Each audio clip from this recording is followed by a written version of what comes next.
Hello, it's Karen Burniston here with my monthly designer challenge video. This month we have a theme of birthday banners, and the idea is to make a birthday card and put something on a string. And I decided to make a tag book costume party card. I am using several of my die sets for this card, and you can check them all out at karenburniston.com. The main die I'm using is die number 1023, the tag book pop-up. There are 17 pieces in this die set, and I'm starting with my large tag and my hinge piece. So I need 2 of the large tags and then 1 hinge. Now that die scores that piece in 3 locations, right up the middle, and then if you roll it, you'll be able to find the 2 outside score lines that are very close to the inside, but just a little bit further out. And those are the 2 score lines that you would want to line up your tags with, leaving just a little bit of gap between the tags when it's open. Next, I'll use the Nature Edges die set.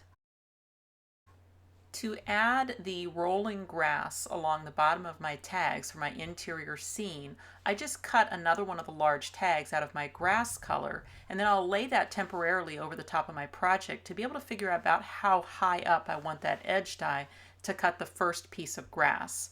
Now you can use any die cutting machine that can accommodate a wafer thin die. I'm using a Sizzix Big Shot today, which is my favorite machine.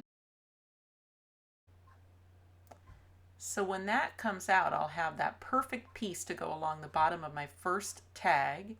And then what I can do is use the leftover piece to cut the other piece of rolling hills. And again, I can use my project to kind of guide where I need to place that edge to have that rolling hill just continue from page to page. And then I'll just roll that back through my machine again. I'll just glue those 2 grass pieces now to my project. The die in the set that cuts the pop-up is this one, and if I just die cut it, I'll of course get the solid tag and square that'll pop up in my card, but for this project I'd actually like to make those open frames. So I'll put the 2 decorator pieces, the beaded ones, into the die before I die cut it. And I just need to make sure that I get those nice and centered, just looking to have an equal amount of cardstock in between the edges of the dies, and then I'll tape that using temporary tape. I'll be careful as I pull that piece off of my die to try and keep those decorator pieces taped inside in the same location, and that way, since I need a second one, they will match side to side. So that's why I used an extra little bit of tape on this one, just to make sure that those dies stay together for 2 cuts. To fold the pop-up, I first find the score line that goes all the way across the piece. It's right in between the square and the rectangle, and I want to work that fold all the way across the piece.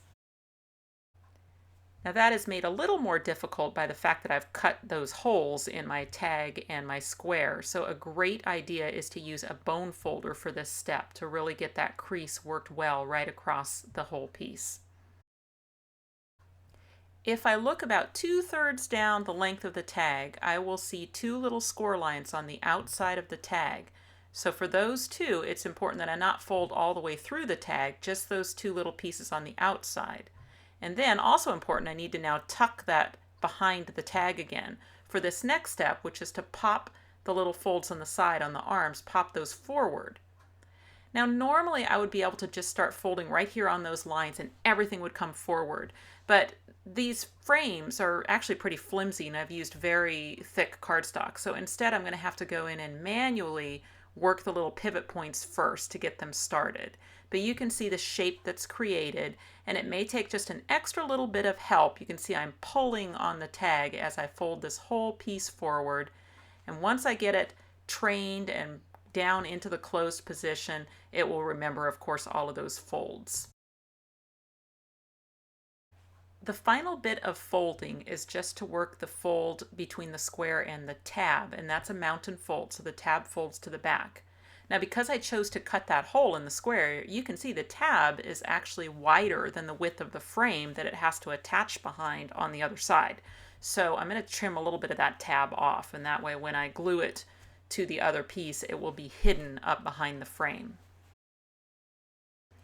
And then folding the second piece is identical to the first, so I'll just do it here lightning fast, but just follow those same exact steps.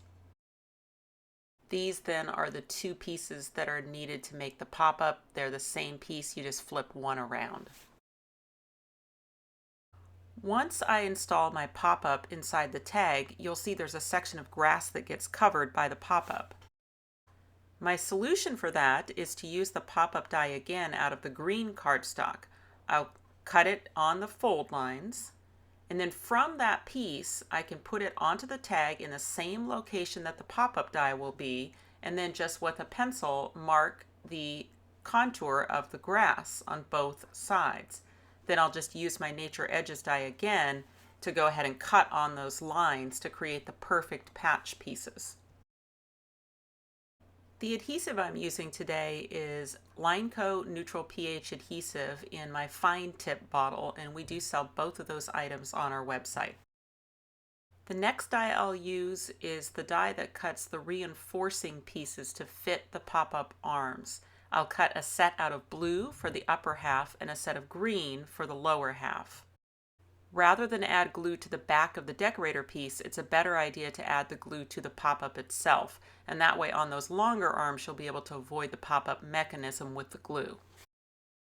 And then I'll use the grass edge that comes in the Nature Edges set to die cut a long piece of grass, and from that I'll cut two pieces to travel across those bottom pop-up arms to give it that grass texture.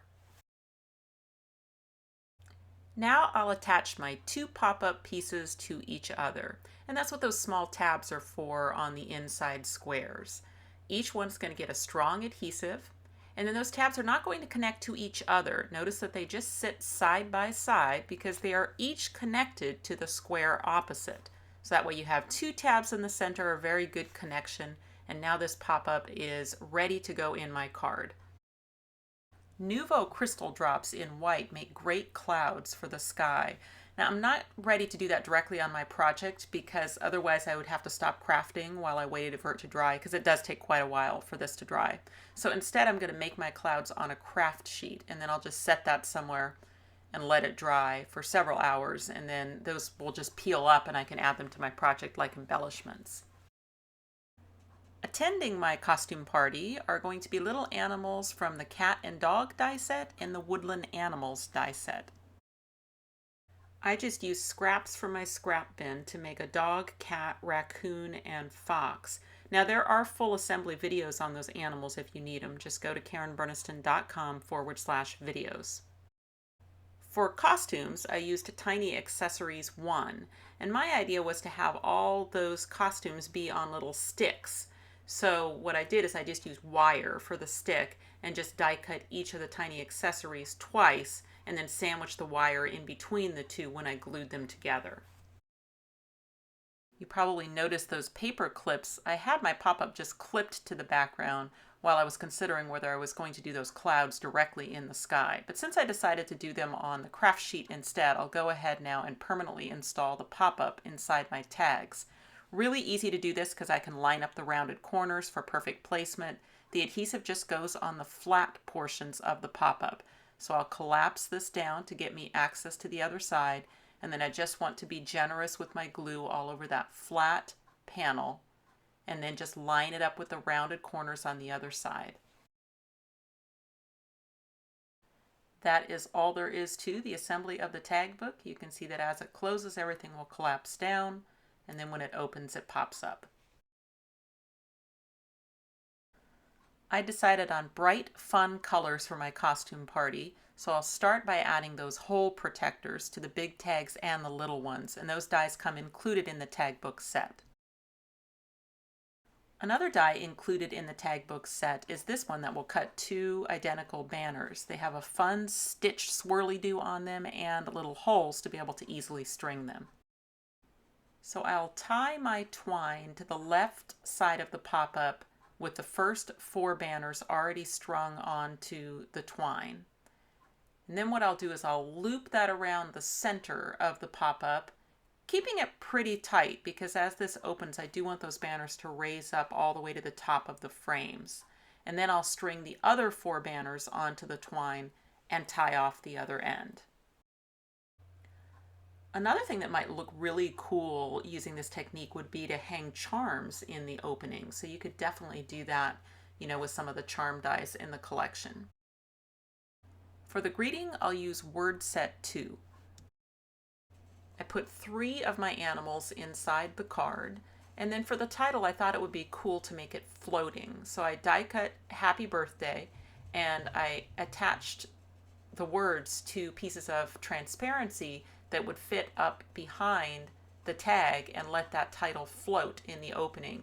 And I just used tape, little thin pieces of tape along the bottom of the transparency, and attached it up behind the blue frames.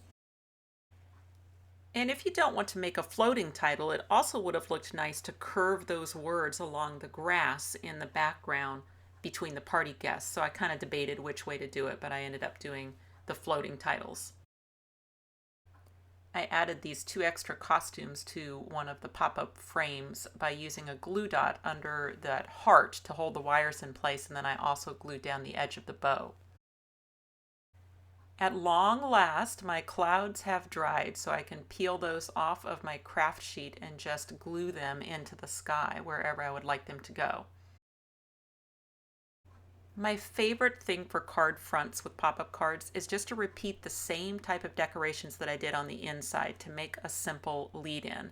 I've got 1 party guest left, so I can use the cat on the front of the card, and I've got a couple extra costumes, some clouds, banners, and the word celebrate. Okay, my tag book card is done and ready for the mail. I do suggest an A7 envelope. The tag book itself measures 3 by 6 when it's closed. I definitely invite you to think about my videos just as technique videos. So I need to make a project, so I've chosen some very bright, fun, happy colors for this, a saturated, cute birthday card.